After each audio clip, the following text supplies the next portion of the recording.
নমস্কার বন্ধুরা, আশা করি আপনারা সকলে ভালো আছেন। আমিও ভালো আছি।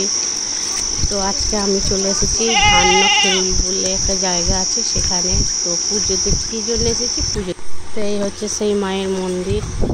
এখানে সবাই আসে, যাদের যাদের পায়ে ব্যথা, কোমরে ব্যথা হয় তারা সেখানে পুজো এখানে মানত করে যায় এবং সেটা সফল হলে মায়ের কাছে পুজো দিয়ে যায়। যে যেভাবে মানত করে, কেউ পশু মানসিক করে, কেউ 5 ফল 5 ফুল মানসিক করে।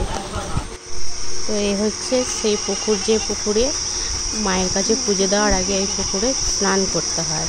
এবং তো পুকুরের জলটা দেখেন কি সুন্দর, একবারে কাঁচের মতো। এখানে যতজন চান, তো দেখেন এই পুকুরের চারিদিকে আশপাশটা দেখেন কত সুন্দর জায়গা, মনোরম জায়গা। দেখলে খুবই ভালো লাগে, দেখতেই ইচ্ছা করে। চারিদিকটা বেশ ঘন জঙ্গল।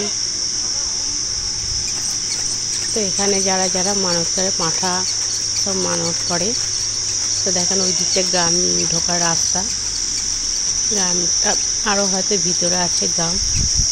তাই দেখেন আমাদের গাড়ি, এই গাড়ি করে আমরা এসেছি। দেখেন কতজন এসেছে এখানে স্নান করছে এবং স্নান করার পরে মায়ের কাছে যাবে। তো বন্ধুরা, আজকের ভিডিও এই পর্যন্ত। ভালো